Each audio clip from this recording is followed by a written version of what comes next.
Welcome to Vision Chat, a podcast about spiritual topics, with your hosts, Virginia and Stina. Welcome back to Vision Chat. In this episode, Virginia and I have Barbara with as our guest. Barbara is a peace activist, psychic channel, composer, performer, and an award-winning author and publisher. With her 6 different books on metaphysics, she is a co-founder of Conflict Revolution based on her work channeling with Albert Einstein. So, welcome, Barbara. Thank you. Thank you for having me. Yeah, thank you for being here. Can you start off just telling a little bit about yourself? Sure. I began life with music as a musician. I started playing piano when I was 5 and writing songs when I was 12 and got out of high school and just went right on the road with rock and roll. I dreamt, intended, visioned, put every passion of my being into being a rock star. And in 1987, I began to sort of spontaneously automatic write while I was writing a letter to a friend. Now I knew what it was because I'd been to a psychic and I'd read books, speaks, etc. But it was still kind of shocking to me that I could do this. And so I became a channel in 1987, much like my mentor, who I started seeing in 1970, back before we had recording devices. And in 93, I started to do groups of channeling, gathering groups. And out of that came my first book, Diaries of a Psychic Sorority, Talking with the Angels. And after that came out, I had some interest from a paranormal tabloid to do an interview with Princess Di from Beyond the Grave on the 1-year anniversary of her death. And I did that. The tabloid didn't want it, but it was through that work, then thinking, well, maybe there's other famous dead people who want to speak. And in that whole experience, up came Albert Einstein. So that was in 98. And when I channeled Albert Einstein, this was the voice of all my channeling. So it was very shocking. And it took me several years to really accept that because it was so outrageous to me that, what? Einstein has been doing this? And so in 2005, I did a special tribute to Einstein, just channeling. I thought, let's channel just Einstein, a little volume for him. And in that little volume, Imagining Einstein, Essays on M-Theory, World Peace, and the Science of Compassion, came a unified field theory, including a map of what he called a map of human consciousness and a scientific quantifiable definition of compassion as the 5th fundamental force. So this work has, especially going back to the angels, when my 2 associates, Kim and Teresa, who were organizing these groups with me back in 93, asked, who are you? Because they were new to channeling. Who are you? And when they said, you can call us angels, I was a little skeptical and suspect, but we all agreed that we should judge whoever this voice was by the fruits of what they were saying. And what they were telling us was that they had this revolutionary process to resolve conflict first within that would then be a pathway to global peace. And they needed they needed some humans to test their theory. Would this really work? And here we were, 3 women. What are the odds we're going to have a fight? And the first fight we had, we took the transcript and it completely transformed the way that not only we approached that conflict, but then that was the beginning of conflict revolution. And the statement that I read during that fight was from the transcript was, if you are involved in a conflict, the root of your part of it is within you. I was very much I had issues. I was very much a rageaholic. I'd come from a very traumatic background. So that was kind of revolutionary to me. But as we took this work and found out that, oh my gosh, not only does it work, yes, angels, it works, but it completely has transformed our lives on every level. So that's kind of a synopsis of my background. You said you were 3 people? Yes. Is that your sorority? Yes, the psychic sorority, Okay. we called ourselves. Yeah, nice. So how did you guys meet? Well, in 1993, after channeling individuals, they would come for a reading, we'd tape record it, they would leave, they'd come back in 6 months. We never talked about what the voices were saying. I always thought of myself as an antenna, which is what my mentor told me. She was just an antenna picking up my higher power and feeding it back to my human mind. So in 93, I wanted to do a group, and I contacted everybody who was my client, and nobody seemed interested.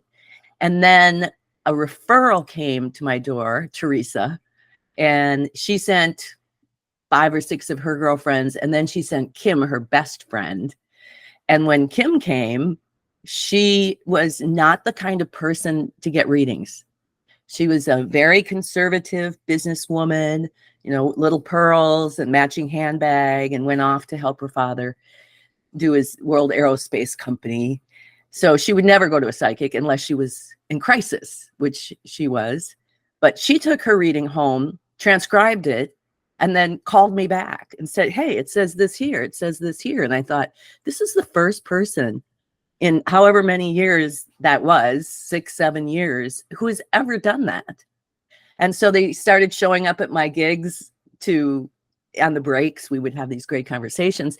And about the time that I was thinking to myself, oh my gosh, here's my group, they were saying, hey, what if we all got together? Would Barbara come and talk to us? So that was the beginning of the psychic sorority and how the groups began. Now, there's been a lot of stigma, I think, over the years around spirituality and psychism. Did you experience that early on? I really didn't. I wasn't a part of a community that stigmatized things. I was sort of in the musicians world, so it wasn't a religious community. I wasn't a Christian. But I have, through the years, in various external sources. In fact, I did a podcast last spring with some fundamental Christians, and they pretty much said I was evil. I was like, okay, whatever. No, did you really? Well, they didn't. They were very nice. They were young kids who had just, I think, had been Christians for 6 or 7, 8 years maybe, and fundamentalists. And I said, well, so what do you think of this then? And they said, well, according to us, then this would be evil. And I don't know. I shrugged, because that's their opinion. That's their worldview. That's how they project and perceive the world. It's not who I am, but it's interesting. I did a very short segment some weeks ago with Tucker Carlson. Now, I don't know if your listeners are familiar with Tucker Carlson, but he's a journalist, and he's one of those guys, you either hate him or you love him. And he's a guy who used to be sort of pro-war, who had a huge public epiphany that he had been wrong and was contributing to war. And to make amends, he became spiritual, and he's spending the rest of his life promoting a non-violent, no war agenda. And I got a chance to ask him a question, picked out of 900 people. And my question was, do you believe in afterlife? And if you do you think you can talk to those who have passed on? And his answer was so interesting, because he went off on the first thing about, the Bible tells us that you're going to be possessed and you're going to do this. And, it's sort of evil and blah, blah, blah. And I said, but how did the early prophets know it was God? And he said, well, God talks to everyone. That's a fact. God talks to us. And I said, yes, but given what you've just said, it could be this, it could be the devil, it could be that. How did they know? And he got so thoughtful, and he said the right answer, which was what I was going to say, is that you know them by their fruits of what they say. So he said, if a pastor told me to go home and beat my wife and throw my kids out onto the street and hate my neighbor, that wouldn't be of God, because the fruits of that would make me completely unhappy and conflicted. And so I was really happy to hear that, because that's how I feel, is that people can think whatever they'd like, and they're going to, but you have to look at what the information is and what it does, and that it is all geared towards us finding peace within our own map of human consciousness that will then project as peace in the world. Hardly is evil or the devil to me.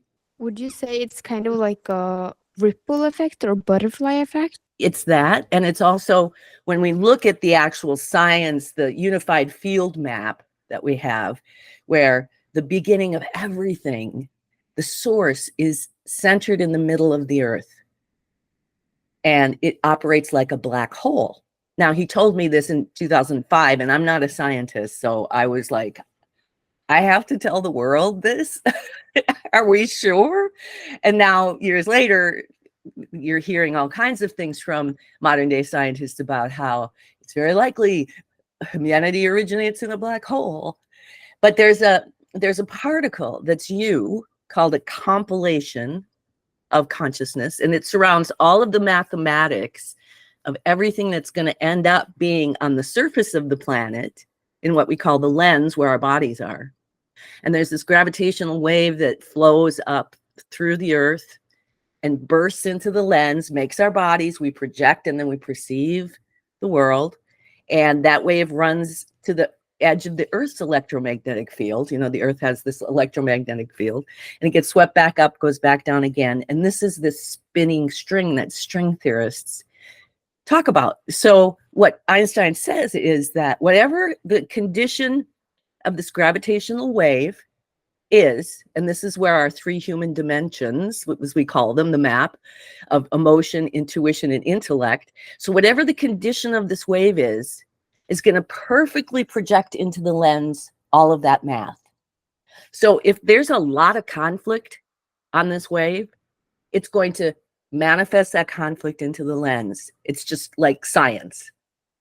And if we go in using this method of conflict resolution and understand how to align this, how to bring peace here, then it is that ripple effect where it ripples out into the manifestation in the lens to create peace in completely unexpected ways that we couldn't go at if we went into the arena, if we went into the lens of it.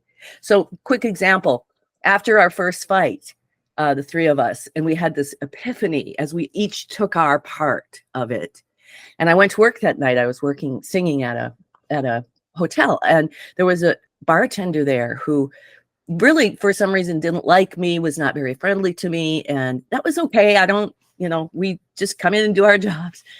That night, she was so kind. Barbara, how you doing? Asking me if I wanted some CDs, putting money in my tip jar. And I thought, this is what these angels are talking about. When we fix it here, when we align it here in unexpected ways, that I couldn't have gone at that and gone to her and said, hey, sit down, why don't you like me? To have such a profound effect without lifting a finger, apparently. So yes, that's how I consider that sort of butterfly effect. So I'm going to simplify it tremendously because you explained it so beautifully, and I'm really focused and trying to understand. So if I'm going to just put it in the simplest terms. Yes, please. So we would have world peace if each of us, human beings, individually took accountability for our own inner conflicts or for ourselves. Yes. If we individually, as humans, are at peace, every single one of us on this planet, this would be a peaceful planet. Yes. And I think not even every single one of us. I think that each of us have the capacity to make peace in our own quadrant. You know, I don't have access to Donald Trump or Joe Biden, but I do have access to my community and my friends and my family. And in that butterfly effect, every time I make peace here, and I'm not pointing my finger at my friends or my family or my church or my town government, and I'm making it here, then when I step into my friends and family and church and town government, I am committed to be a peacemaker. So I'm not going to, when I get into conflict with my mother or my neighbor, going to hold a grudge against them and point my finger at them and blame them. And that whole dynamic changes everything, everything. And I understand how hard it is to do sometimes when we get triggered by people and they're clearly doing things that are not ethical or whatever. But when I do it here and then I turn around to be that peacemaker, the exerted peace, I think, is so powerful. I have seen so many people shift and change and consider and listen, as opposed to if I came in going, you're doing this and you're doing that. So we really have a lot of power in that sense. I know there was a study with different monks that was traveling around, and when they got to a city or a town, when they were there, the crime kind of goes down, and it's like a different effect because of they are there with their peace and meditating. So it's very interesting. Would you say it's kind of increasing everybody else's frequency in a way because of what they're sending out or their peace? Yes, and I think that to explain the increase of frequency, Einstein told us early on, the angels, Einstein, whoever they all were, is that Kim asked a question, do we always ascend? Do we always evolve upward? And what they said was, no, there is no upward, but we become fuller, deeper, and richer. And to me, that means our consciousness isn't just aware of our physical world and our thoughts and our feelings and our senses, that we grow in being aware that, oh, wait, we're a part of this wave. We're much bigger than we are. We're up in the heavens. We're much bigger than we are. And I think all of that brings a unity then that, again, I'm not really sure. I think there's a place in creation for the lowest of the vibrations and the highest of the vibrations. So more than just we're here, we're unified. We're unifying the whole field. So we're not rejecting the bad emotions.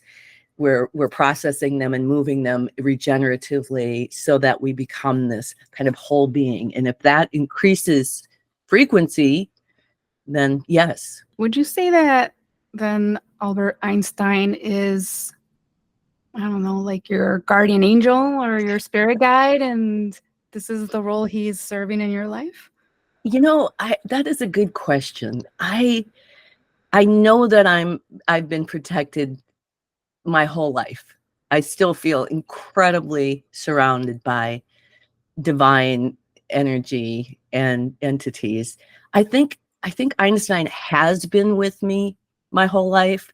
For example, when I was 4 years old and I climbed up to the piano and started going like this and teaching myself how to play, it's only been recently that I looked back and sort of had this aha moment like, oh, who was that in spirit?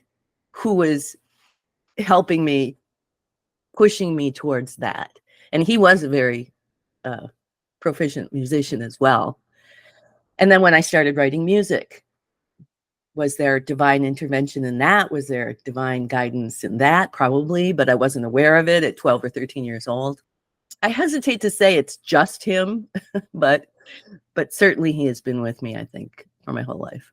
So when did everything start? Like when you were starting to get into the spiritual stuff and noticing everything? That started when I was in high school. And I had been writing music. And I always say that to write a song is very much like channeling. And if I take that to a nth degree, we're all channeling our lives. We're all channeling this experience. But in high school, my friend Mike said, you got to come and see what my mom does. I was like, what does your mom do? Just come and see. And so I went over to his house, and Eunice, his mother, was a channel. Now, we didn't call him channeling. But she would close her eyes and she had this beautiful picture of Jesus and she'd light a candle and then she would just kind of go out somewhere. She always said she went out into outer space and never remembered what she said. And then she would talk.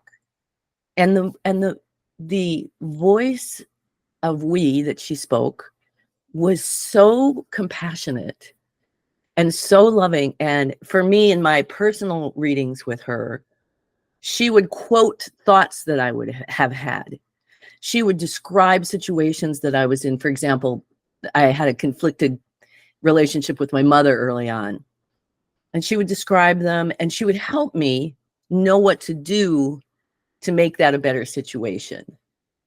And she always said she was just an antenna, so there wasn't anybody. But that was really the beginning. I was probably about 16 when I started getting readings, and I would have a reading with her maybe once or twice a year. And when we could then have recording devices later on, I would listen to the reading and there would be predictions in there. And I would write down what I thought it meant. Oh, look, here's what she says is going to happen. Here's what I think is going to happen. And then I would watch as I went through life to see what really happened. So I had the ability to do my own research on, okay, just because she tells me this and then this is what I think is going to happen doesn't necessarily equate to what is actually going to happen. So that was probably 10 years then, 10, 15 years until I started to automatic write. So that was really the beginning of that part of my psychic expressions. And what would you call yourself? Because I've heard you refer to yourself as an antenna, which I love. Are there other labels that you're comfortable using for yourself? I think psychic channel is about as close. And I realize there's these terms that mean different things. Like a medium, I think, is someone whose specialty is to talk to the people who have passed on and give you information. And yes, I do that, but I've also done some pretty staggering predictions in my time. But I think psychic channel, and I like to think of them as intuitive arts. I love that. And can you tell us more? So we've had a lot of guests that are mediums, and we've explained mediumship on our prior episodes. Can you explain to us, I know you started with this psychic channel. Can you explain a little bit more about how that's different from mediumship? Like, what would you call it, like your specialty? For example, I was in the UK last winter for a bit and traveled around, and I went to several different spiritualist churches. And spiritualism is based on mediumship, that you can talk to those who passed on. And every spiritualist church has a routine or a program where at some point they stop the medium picks people out in a crowd and gives them personal messages. And some of those mediums were mind-blowing. I mean, there was one woman in Rawtenstall, UK, who was describing the woman's grandfather's socks to great degree. And so I think that really is about mediumship, a really close connection to the person and their relative and what they need to see.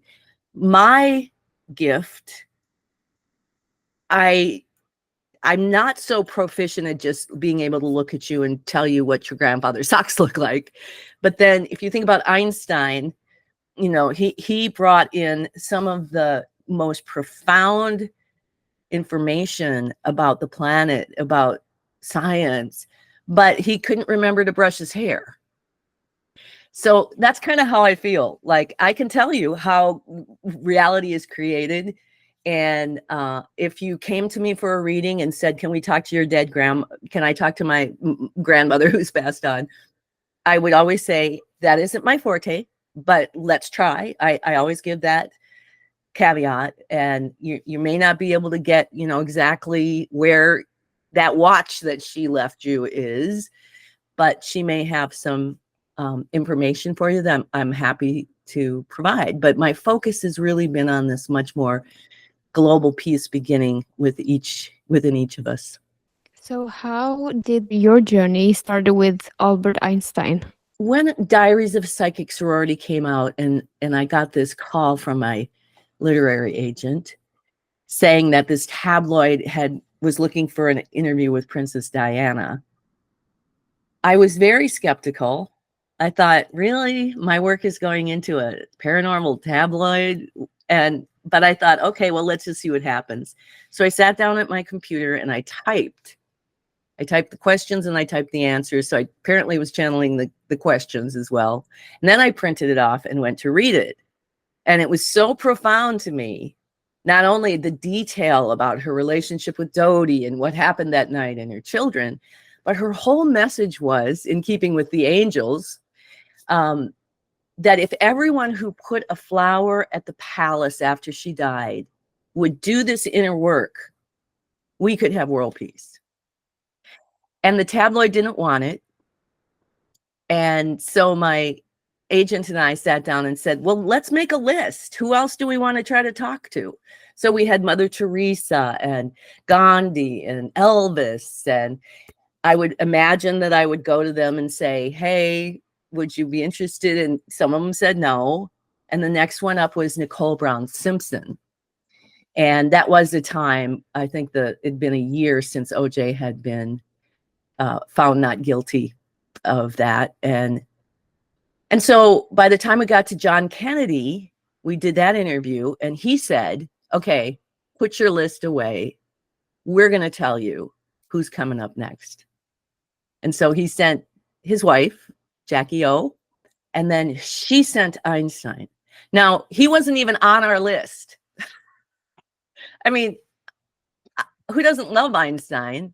But I wasn't like obsessed with him or followed him or knew much about him.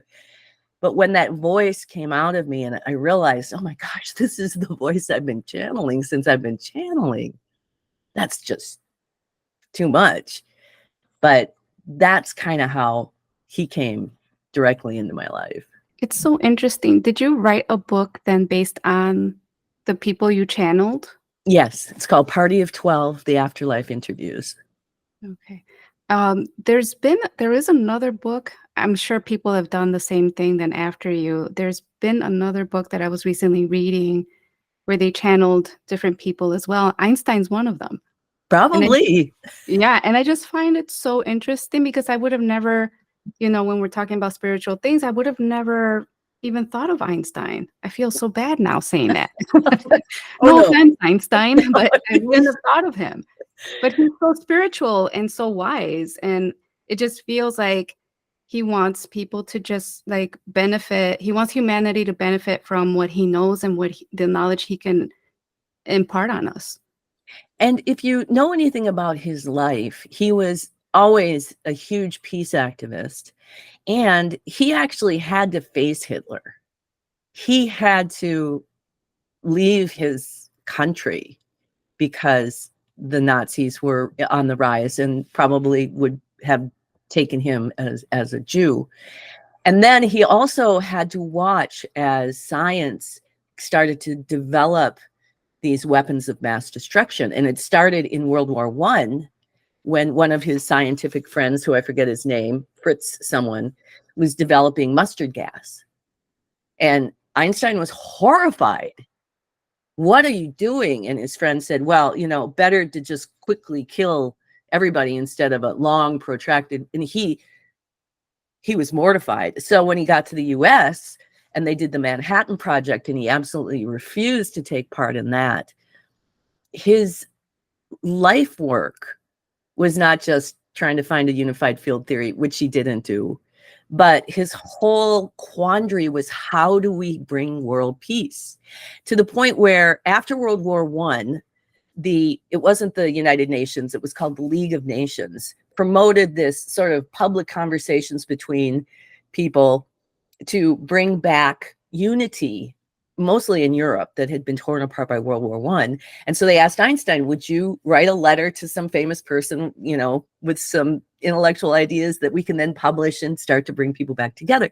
So he wrote to Freud, who was also in Party of 12. And he asked, how do we stop war?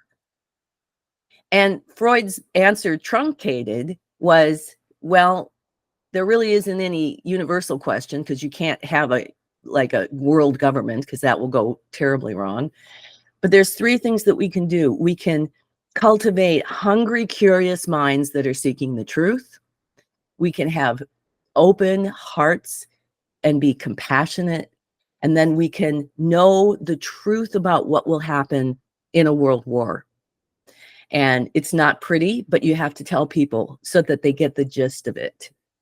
And I think when Einstein died, those things were sort of cemented to his soul, that had he been a part of bringing world war, and what can he do in afterlife? So yeah, he brings his actual life experiences with him, like we all do, I believe. Can you tell us more about the unified field theory? Well, it's kind of like what I just described, that we are this giant operating system, and that in this compilation of our consciousness that exists right now in the center of the earth, compassion, as this fifth fundamental force of the universe, it's the creative intelligence that uses the other four fundamental forces, electromagnetics, gravity, strong nuclear force, weak nuclear force, to impel the creation of the physical world one step at a time. So out of this nothingness in this black hole, compassion impels energy to sort of create this consciousness that steps into the everything and then makes this circular membrane domain compilation, like a compass that draws circles. And then it aligns it like a compass that we find direction. It aligns all of our compilations to true north. We're all there vibrating in that quantum field in the center of the planet, so that we're all on the same map. So that when I'm in Chicago and you're in Chicago, we're both in Chicago. And then from that, this gravitational wave emerges. And the first part is this emotion, which we define not just as feelings, but it's the primordial soup. It's the quantum chaotic field where going from this kind of thought, because mathematics is more like thought, to making its way into the physical world of the lens, it's the first step into particle.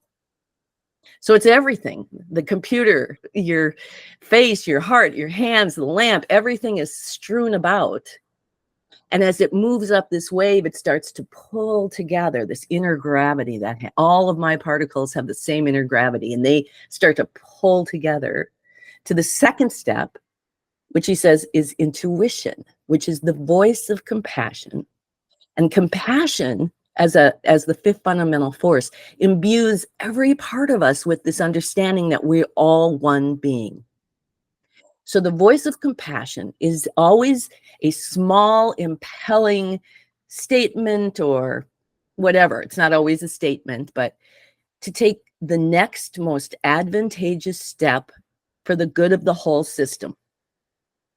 And then as it moves up, it gets even more into closer to being form, and it gets into intellect.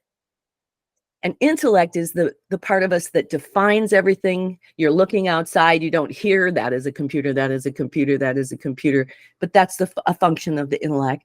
And also our decisions, our thought processes. Now, and that flows then to the external world, the internal world of the planet, and the external, to form this lens where your physical body is created. It projects all of that math out into that lens and perceives it back as the universe. And then the wave continues until it gets to the edge of the Earth's electromagnetic field. So this is his unified field theory. And what he says is, first of all, you can't have the physical world without human consciousness. It's all just math. And secondly, every conflict in the world originates in the same place. And that is when compassion is impelling intuition to take that next most advantageous step. And it gets to intellect. Intellect has the ego.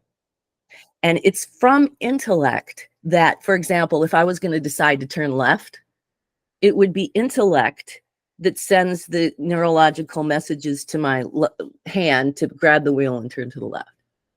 So intellect has been given the power to say no to intuition. And we've all done this. Rest, right? You know you should rest. Intellect says, no, I got a million things to do, and off you go. And suddenly you're sick or you're having conflict.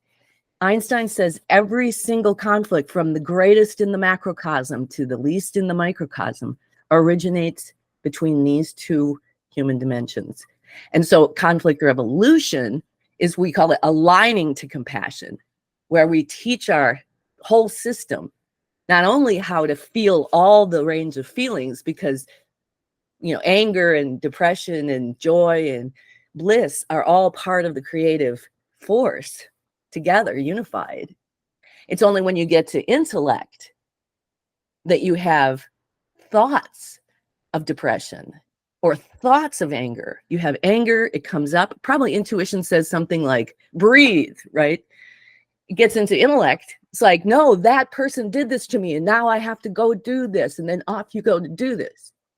So it's taken me years and years to completely understand. And I wouldn't say I completely understand anything, but when I started out, I thought, this is really brilliant if it's true.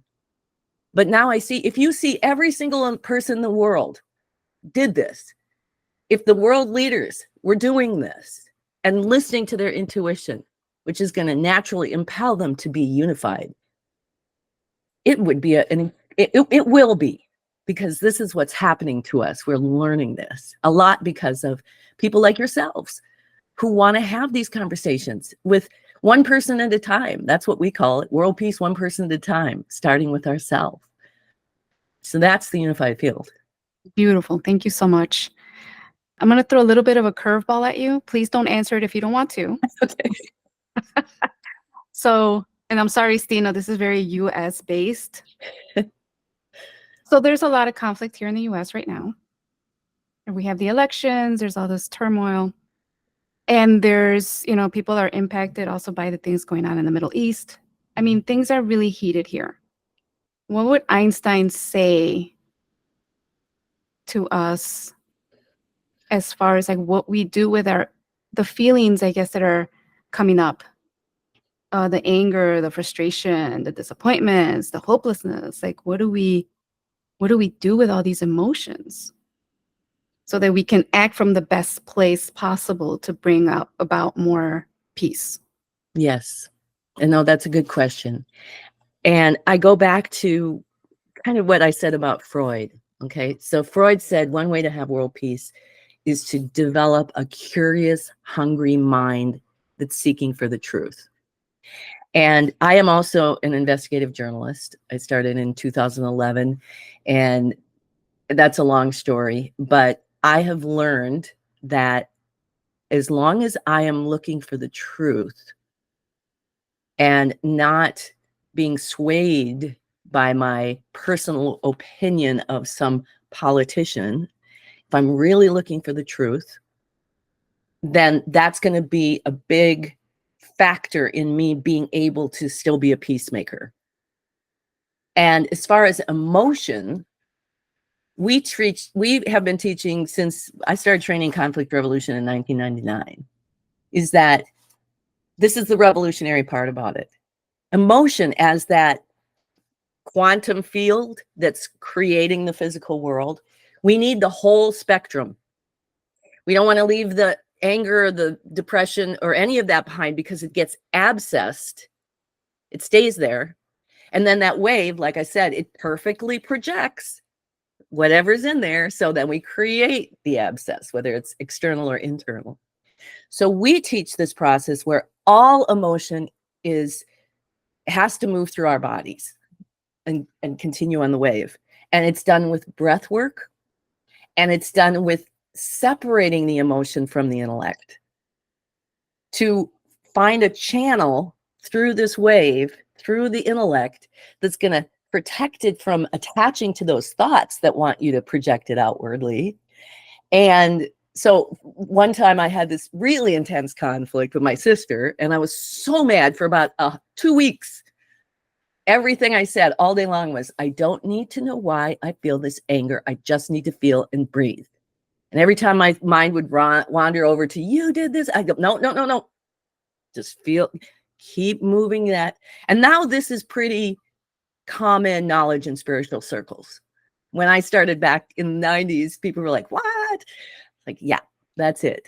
And then in the intellect, this is a little more esoteric, I think, but what we do is we try to identify what outside us is triggering us. So, for example, fill in any political figure. I won't even take anyone. I'm just, and we try to analyze down into like a sound bite. What is it that is triggering me about this person? And here's a good one. In 2011, a man named Scott Walker got elected to the governorship of Wisconsin and started dismantling all of our environmental laws. And I was so mad, and I became an activist. I became a water protector, and I was flying back over to Europe for some work. And I thought, I really got to rev this guy. I really got to do my work. So what is it about him? Okay, he's doing things that are illegal. Okay, so I don't do things that are illegal. What metaphor would that be if I was going to reword it? And I thought, okay, it's doing something that if I was found out that I had done it, I would be in trouble. So that was kind of my thing.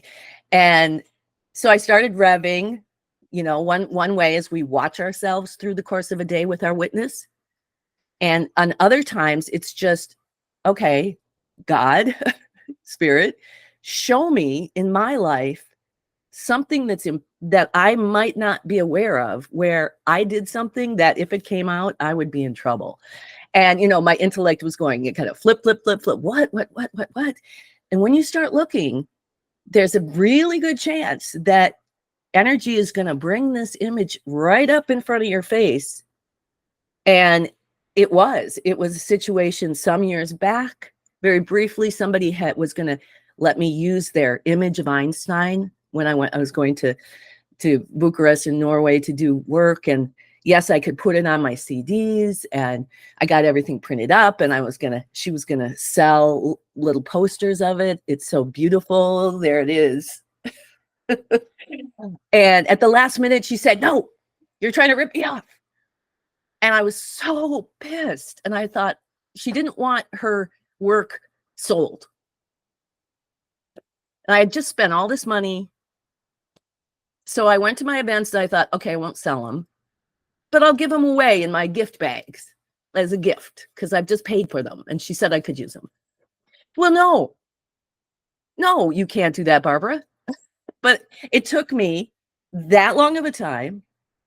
And then in the plane, I'll never forget when I had that image and I thought, oh my gosh, I have to tell my friend that I did that.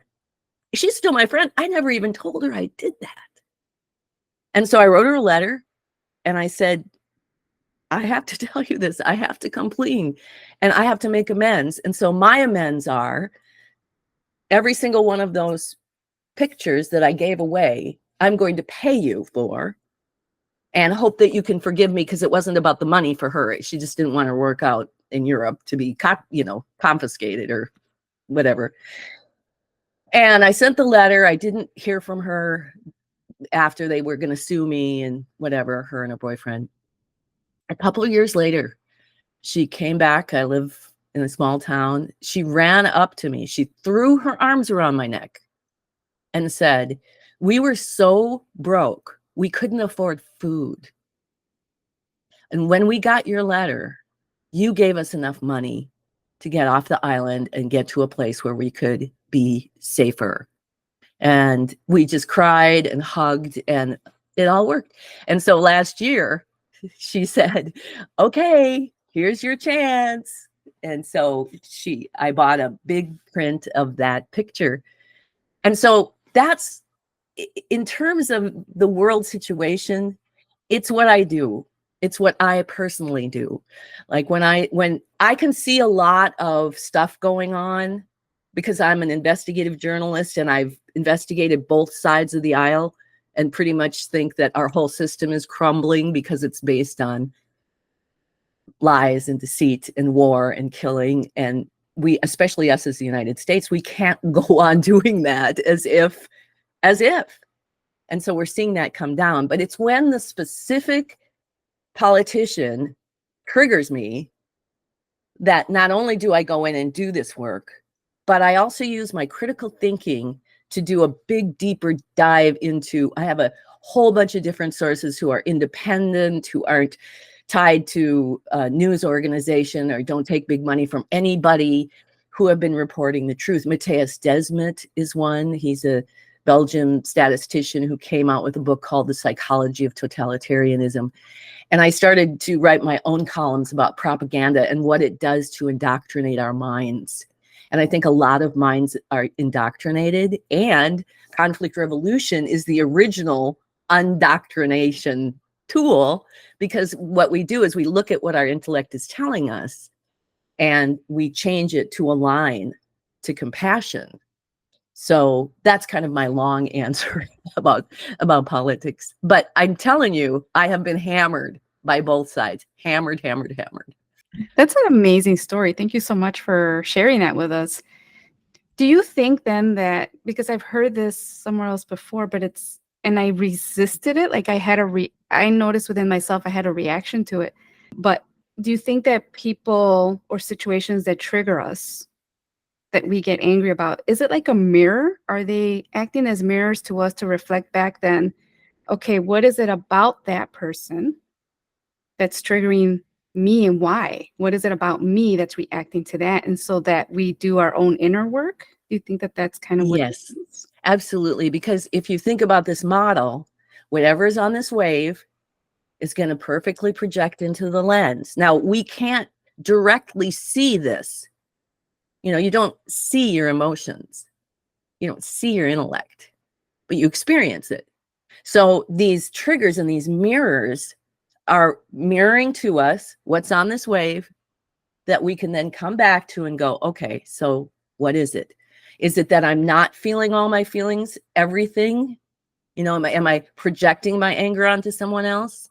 Which is what triggers do. And then what is a very basic description of what that trigger is? And this is Jung's shadow work. This is found in a lot of different spiritual understandings, but conflict revolution puts it in this nice package where you can look at that person and go in. The only trick is your ego is going to say, mine still does this after 30 some years, I'm not that person. I don't do that. And then always I'm humbled when I find that moment where we call it hanging and dang, because you catch yourself disrespecting yourself or somebody else. But a lot of times it's us. And you go, dang. Oh. I love that. I do the same thing. I'm like, no, that's not me. It's easier to point the finger and say they're wrong. I don't like them. If I have to look at myself, oh my goodness. No, good gracious, I don't want to do that. Yeah, exactly. So where do you recommend people to start? Because I feel like a lot of people, we've grown up kind of pointing outwards instead of pointing inwards. How can we make that shift? I talk about the participation of the willing, because so many times we try to, preach at people about how it should be and what you're doing. So you can clearly see in other people all the things they're doing wrong. But we have to be willing to, first of all, experiment with this, because this is all, if you're thinking about Einstein, this is all a grand experiment. So it has to be an experiment where you're going in to see. So in that sense, that witness of ourselves, every day I wake up in the morning after I say my morning prayers and put down my tobacco and such, then I step into my witness to pay attention throughout the course of a day. What am I feeling? Which I put in my solar plexus, and this helps to separate everything. What is intuition telling me in my heart? And what is my intellect in my head doing and saying and trying to take over? And I spend the day that way. And that doesn't mean that when I catch myself projecting and pointing fingers and getting really mad at somebody, that I can instantly just snap into something. It takes work.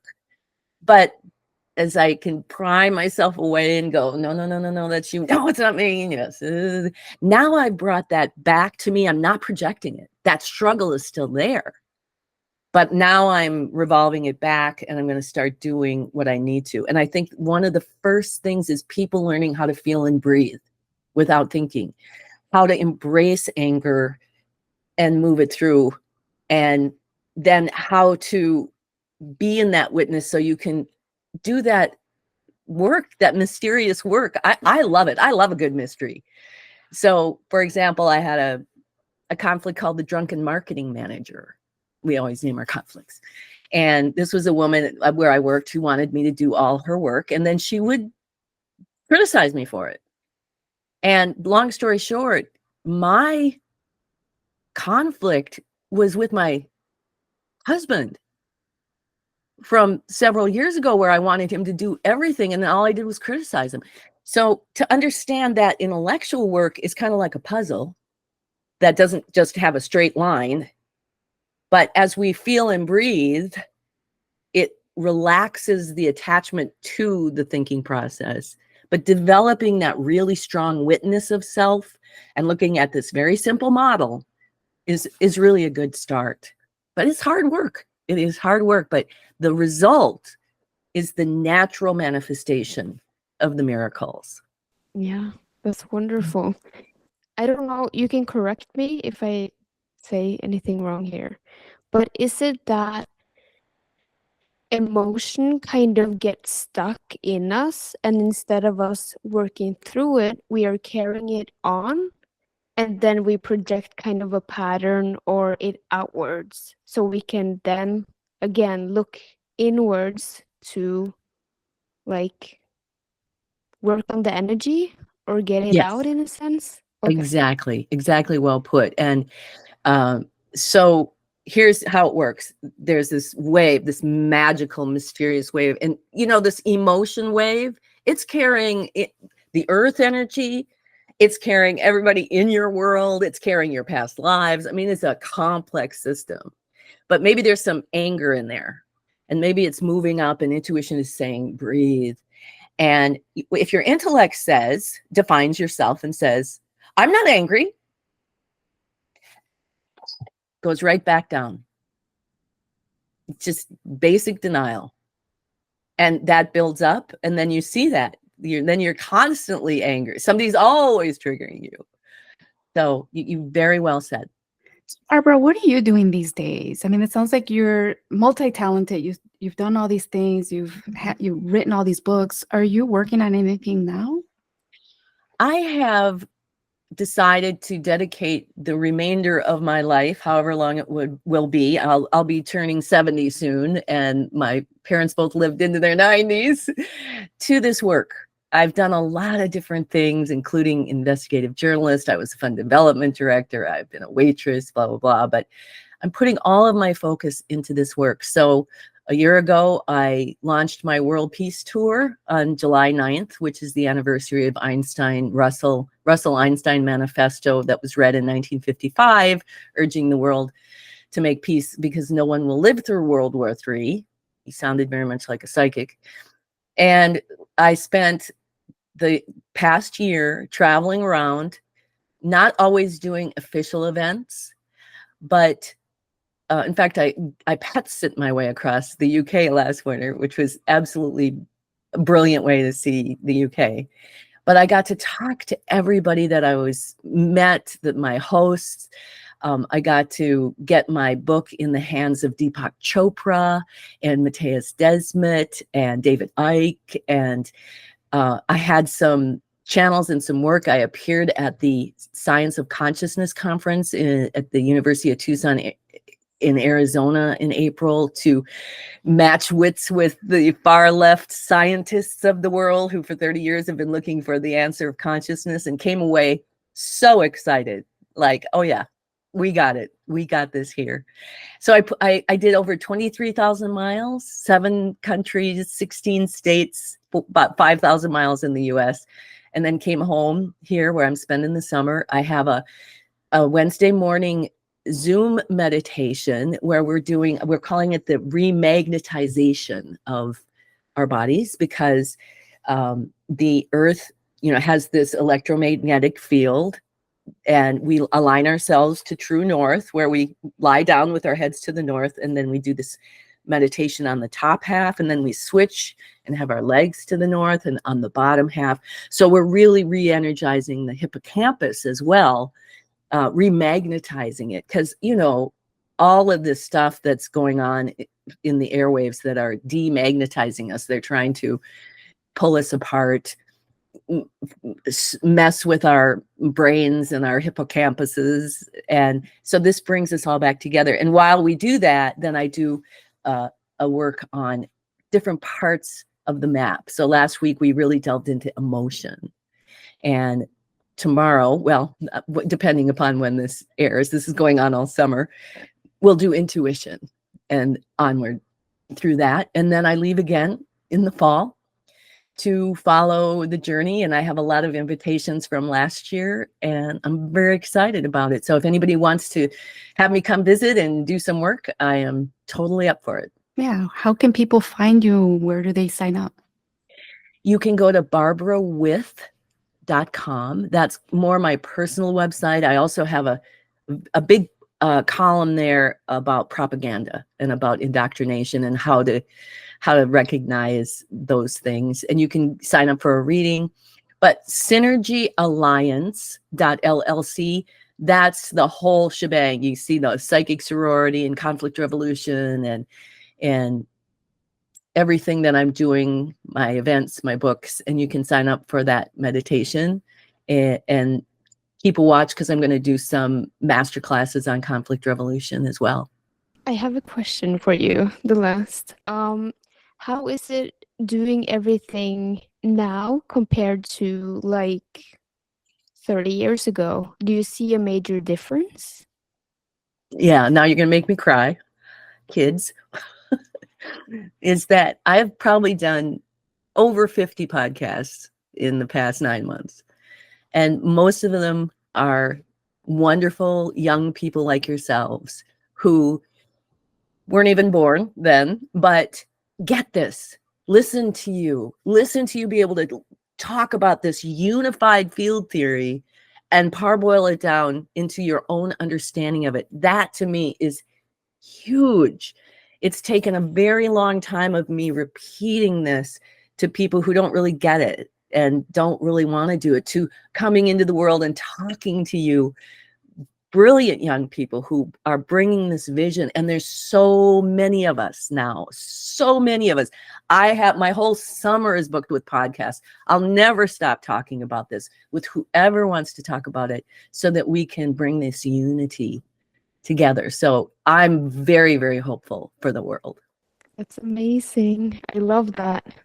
And I'm so grateful that you came on here and let us interview you. And you're doing such an amazing job in this world, and important. Thank you. Yeah. Thank you. Thanks for having me. Hello, everyone. My name is Barbara With. I am peace activist, a psychic, a composer, and the co-founder of Conflict Revolution, World Peace, one person at a time, starting with you. And I am so excited. I'm going to be on Vision Chat with Steina and Virginia. And I hope you tune in, because we have an absolutely fabulous conversation. Thank you for listening to Vision Chat. You can find more about us at visionofprofoundhealing.com, where we offer readings, courses, and classes.